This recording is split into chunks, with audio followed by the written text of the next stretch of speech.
Here we come, walking down the street. We get the funniest looks from everyone we meet. Hey, it's B-Movie Enema, and people say we just fart around, but we're too busy hosting new movies every week. You tried. I did, but it's not going to get me down. We're no longer the young generation, and I have things to say about this week's movie. This week, it's The Night of the Strangler. Now, we've got lots to go over here, and I'm certainly going to go much deeper into the topic of the Monkees and their drummer, and one of the featured stars of this movie, Mickey Dolenz. But let's talk a little bit more about the movie as a whole first. Now, this movie deals with a couple of pretty major topics in 1972. Interracial marriage and abortion. It's hard to believe that a movie made less than 50 years ago was controversial for featuring interracial marriage. Yeah, exactly. And I can understand abortion. I mean, that's always been controversial, right? I mean, the spectrum for what you believe in terms of allowing abortion or not isn't even all that black and white. And with the decision in the Roe v. Wade case constantly in danger of being overturned, it's fair to say that this is going to be an issue that probably won't go away anytime soon. But with interracial relationships, these things have happened for a very long time. Certainly as any group of people moved or settled from their original location to another that have people of different races, it's really only a matter of time before interracial relationships start. When we talk about interracial relationships featuring a white person, well, that's been going on since really Europeans came to North and South America and Australia. The more that the world became more aware of itself, there was interracial relationships happening between explorers, pioneers, and general expat sorts of situations. Yeah, it just simply happens. Exactly, but in the United States there have been some very bizarre and, quite frankly, unfortunate feelings around the concept. Believe it or not, interracial marriages have only been legal in all 50 states since June 12, 1967. My parents were in their mid-20s by then, and it was only a few months shy than a full decade before I was born. And just because something becomes legal doesn't mean that it changes hearts and minds of people who were against the concept for the sake of the law on June 11, 1967. So individuals still had prejudices and racist opinions. Laws don't dictate how people feel about one another, only how they are allowed to treat one another in the purview of society. Indeed. So here's a movie that came out 5 years after the laws passed that made it illegal to prevent interracial marriages. However, it's kind of peculiar because the laws feel like they were mostly in place to prevent white people from marrying other races. There are several instances in which Asians or ethnic Mexicans married each other, or black or Native American folks and so forth. It's a weird thing to be sure, and I'm not exactly sure if I'm necessarily somebody who should speak to this, but it's one of those things that raises a lot of questions. But that said, the whole idea made its way into media. After the turbulent 60s, there certainly was a more liberal slant towards civil rights issues and relationships between the races. With each year that passed, what used to be considered white parts of town or black areas were now becoming much more integrated in several metropolitan areas across the country, particularly in the north. That started to show through in entertainment. For example, All in the Family dealt with an older generation guy coming to terms with his liberated daughter and her meathead husband, his black neighbors, and just generally new concepts that he never had to deal with in his entire life. Now, All in the Family used comedy to show how someone's outdated ideas about gender and race were pretty ridiculous. However, movies had more latitude to deal with some of the darker realities of this shifting social landscape. Blaxploitation exploded onto the scene. Now, while some received wider acclaim and attention, it gave black folks a way to have their stories told from their point of view. Now, while not all of those films were entirely made by black creators, they were certainly given some more power than before. And I would say Night of the Strangler kind of fits this category. Night of the Strangler was released to mostly controversy because of its theme of racial conflict, but later it did start getting a little bit better reviewed. However, it's probably best to state right out of the gate, this is pretty much an exploitation film. It most definitely wanted to put the racial conflict stuff right in the face of people who would hear about this movie. In fact, some critics felt that the advertising was purposely aggressive and feared that it would lead to a rise of real-world violence. The film was given several titles in its lifetime. Naturally, Night of the Strangler, or The Night of the Strangler, is the best known titles, and it was remastered in 2017 with The Night of the Strangler title. However, there are other titles associated with the movie, too, that evoke various things that might link the race stuff or other ideas that kind of lean into the whole thing about this movie.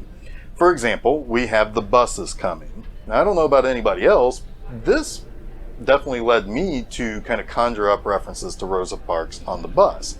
We also have The Ace of Spades, though this was typically referred to as a working title. But if you want to know what the reference is here, let's just say an outdated slur is hiding in plain sight right there on the poster. Then the most common title other than Night of the Strangler was Is the Father Black Enough?, which featured a tagline that really angered people. Quote, "A racist wind blows the dust from a black man's grave to choke the honkies to death." Wow. Yeah, that's a hell of a eye-catching tagline. I think we should probably table all the deeper racial and social stuff and get into the first part of the movie. And when we come back after this first act, I'll go much more into Mickey Dolenz and my love of the Monkees as an extremely important part of my childhood. So let's get that film a-rolling, nurse, and we'll see you back here in a bit. Alright, let's talk about Mickey Dolenz and the Monkees. Are you ready for this, nurse? I feel like you were going to talk about it anyways, even if I wasn't. You're goddamn right I was. Mickey was born George Michael Dolenz in 1945, and his parents, George Sr. and Janelle Johnson, were both actors. Now, this naturally led to him getting into acting as a child. His first starring role was in a kids' TV show called Circus Boy. He was Corky, the orphaned water boy for elephants at a circus in the early 20th century. And that show ran for a couple of years. And while he attended school as a kid, he would get roles here and there on TV shows, but his life changed while he was in college. He tried out for a show that was basically made to capitalize on the popularity of the stardom of the Beatles, and this would be the Monkees. The Monkees as a concept was the brainchild of aspiring filmmakers Bert Schneider and Bob Rafelson. Now, these two guys could have an entire segment of their own in this episode just to talk about their careers, particularly Rafelson's directing career. And they were inspired by A Hard Day's Night, which was the first film starring the Beatles. A Hard Day's Night basically made the Beatles seem like four young lads who happened to be musicians and just kind of living their lives as they rocketed to fame. It was an excellent sell of the individual Beatles' personalities. If all you knew of them were their songs, here they were, and you could see and hear some of their individual personalities in concerts and various radio and TV appearances. But this movie really made them seem and feel like real people. The Monkees kind of spun that. Through Raybert Productions, which was the company formed by Schneider and Rafelson, they sought to prefabricate a rock and roll band and also potentially sell the music. It was from the very beginning a production. Now, to this day, there are some that will scoff at the Monkees for being prefabricated. In fact, the Beatles were always called the Fab Four. Meanwhile, the Monkees were called the Prefab Four. They get some flack for creating the boy band craze that took off again here and there over the last 55 years, but I feel like that's a tad unfair. Were the Monkees the first boy band? Yes and no. Maybe as a band, but after rock and roll kind of exploded onto the scene a decade before, there was gold in them hills. People were manufacturing images and acts to make all the money off the kids who were kind of thumbing their noses at their stuffy parents for trying to keep the godless gyrations of hips and the proliferation of sexual thoughts and lyrics since the late 50s. When the early 60s came along, there was a wasteland of pop rock handsome boys singing watered down rock tunes. And while the Beatles and the Rolling Stones, and to a certain extent the Beach Boys, would ultimately liberate rock and roll and push it into a new world of creativity, the Monkees had great tunes and could really kind of compete despite being hired as a set of actors from the beginning. Well, let's talk about those actors. Let's. So to start, Rafelson and Schneider put out the call for musicians and actors to come and try out for the show. Dolenz, who was already an established actor with pedigree, was already looking for roles and auditioning for shows while he was attending college. His agent led him to the audition where he became one of the finalists out of the 400 who showed up to audition. Englishman Davy Jones, which was a former racehorse jockey, was also an actor and had done some good on the musical stage with Oliver, and was even on the same Ed Sullivan program with his castmates that the Beatles were when they made their first US TV appearance. He had a recording contract with Columbia, who was going to distribute the Monkees. So he was, like Dolenz, kind of elevated through the process. Peter Tork was a folk musician who had some pretty decent friends. He was buddies with Stephen Stills of Crosby, Stills, Nash, and Sometimes Young. He was a very skilled musician and could play several instruments, something that neither Dolenz nor Jones had any ability on even a single instrument at the time that they were hired. And finally, you had the perceived elder statesman of the Monkees, Michael Nesmith. Nesmith's mom famously invented whiteout and formed the company that became Liquid Paper. He was a Texan in his mid-20s. He was also a musician and had done some country western style albums at the same label that Davy Jones had under the name Michael Blessing. He was also a songwriter. Now, while most of the Monkee songs were written by hired songwriters, Nesmith had a few songs of his own that would make it to albums and even as singles in a couple of cases. But the song that he's probably best known for writing was Different Drum. That's not a Monkee song, but it was one that he had sold to Stone Ponies and was sung by a young Linda Ronstadt. Nesmith was also the only one of the four who was there based on the classified ad in the trade papers. Everyone else had a leg up. But as it turned out, Mike was usually recognized as the leader of the band, despite Mickey being usually deemed the lead singer and Davy being the star of the show. And so goes the story of the Monkees. An interesting story indeed. Yep. So... Yep.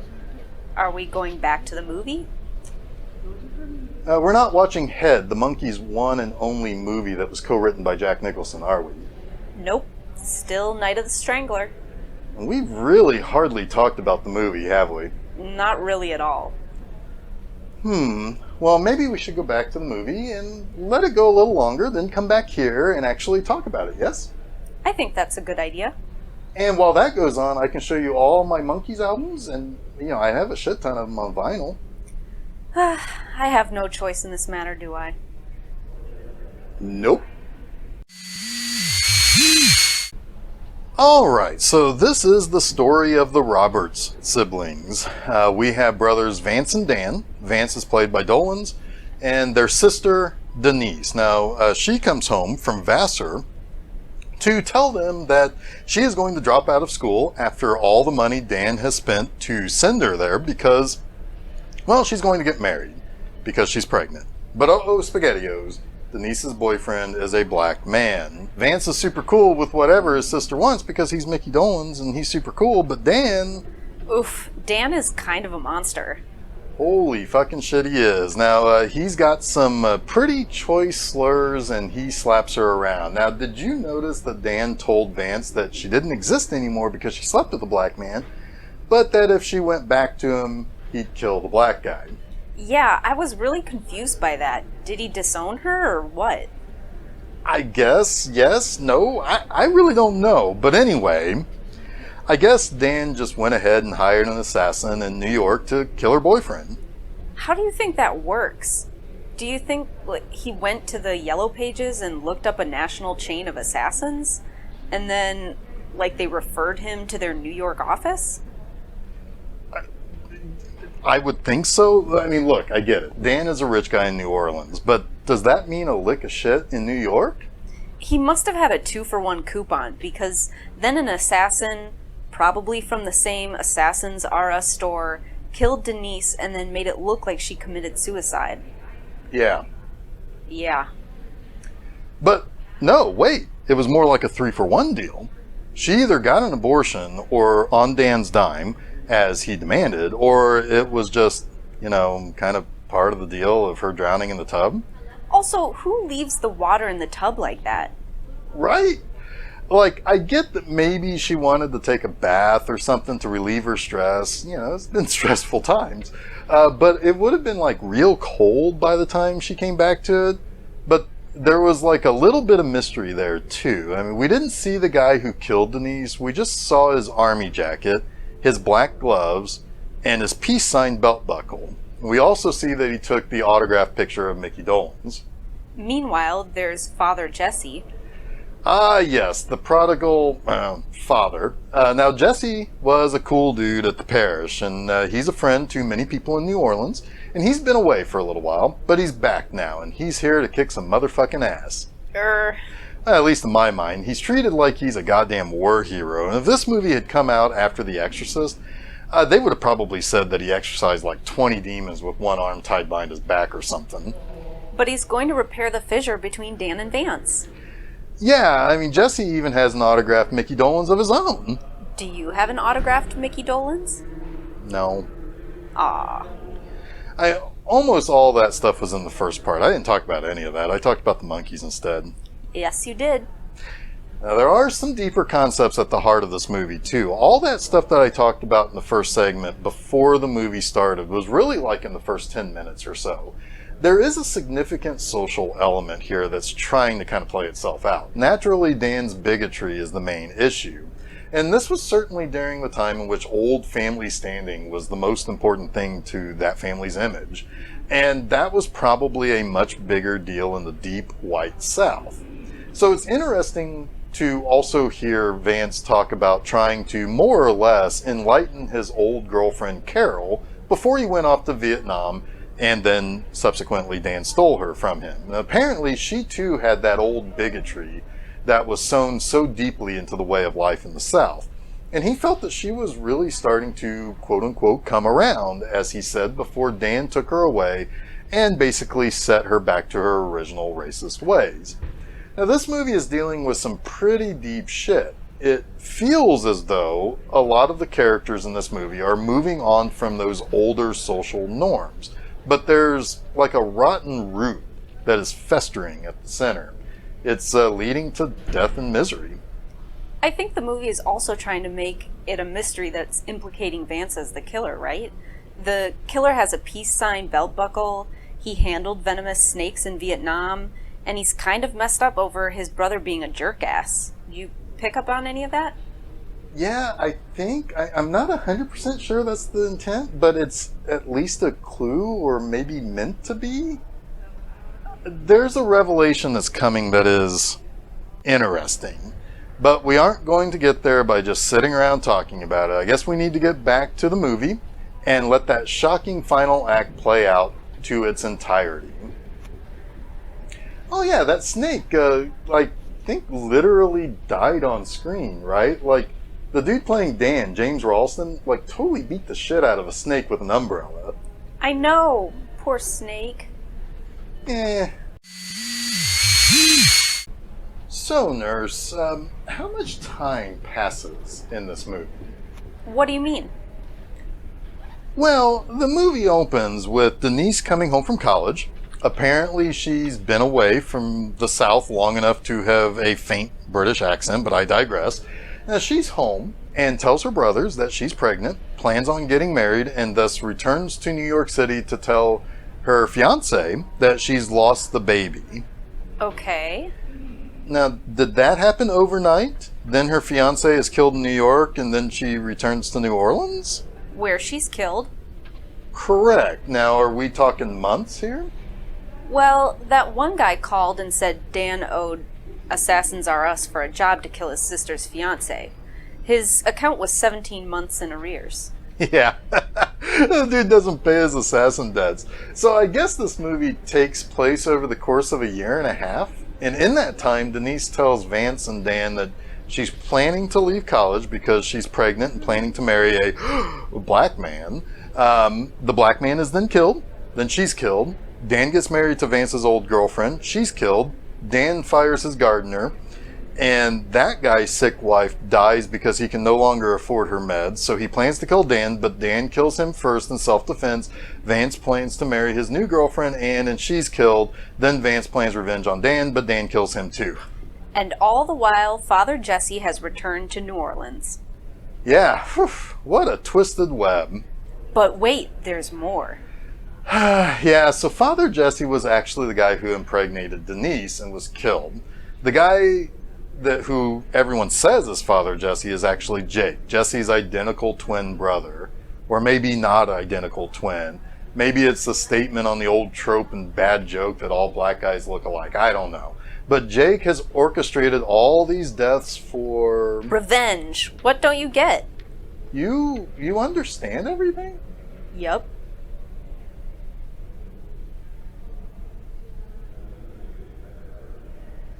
I'm dubious, but I don't think this movie works particularly well as a twisty-turny mystery. It would make more sense for Dan to have been behind it all, for Denise and her lover's deaths, than for it to spiral into a revenge story from either by Vance or Jesse. To make Jesse/Jake a preacher is weird. It all leads to a pretty big-time question. Why would Jake kill Denise if she was Jesse's girlfriend and fiance? Now, you'd think that he'd leave her alone for his brother's sake, but why? Unless he thinks she was complicit in his brother's murder? But why would that be the case? Is he just kind of crazy and blinded by hatred? Did he go on, he did go on that conversation about how people refer to him as a black man. Is he just an angry black man? Is that what this was all pointing to? He just wanted revenge on the Robert family. Not exactly the greatest of conclusions, if I'm being honest. Oh, you just didn't want Mickey Dolenz to die at the end. No, I don't. He was a good dude. He wasn't like Dan. Dan was a maniac. Vance was cool. Oh well, tell the folks where the good stuff can be found. You can find all of Jeff's writings at www.bmovieenema.com. He posts new text articles each and every Friday morning. You can also find episodes of this show, B-Movie Enema, the series, on the website as well as on YouTube. Subscribe to him there to be caught up on all the episodes, as well as see clips from other movies he uses in his articles. You can follow B-Movie Enema on Facebook and Twitter. Just search for him on those sites. You can also find this show on OtherWorlds TV. If you have a Roku, add the channel for free and check out all the obscure movies on that channel, as well as the other hosts that play there on the weekends. Excellent. Well, we kind of dipped our toe into the pool of blaxploitation for season number 2 of B-Movie Enema, the series, with The Night of the Strangler. Last year, I did TNT Jackson. This year, we have this movie that kind of started with something that could be classified as such, despite it appearing that Jake was caught at the end. But next week, we have a heavy hitter in the realm of blaxploitation with Scream, Blackula Scream, which is the sequel to the incredibly popular Blackula. And William Marshall is back as the African Count, and this time he's joined by the queen of blaxploitation, Pam Grier. So that should be pretty fun. I'm looking forward to it. You know, gonna do the thing. What thing? You know, the thing. No. Not the Blackula impersonation. Yep. No, you start and then you never stop. I'm gonna do it. Don't do it. Luva!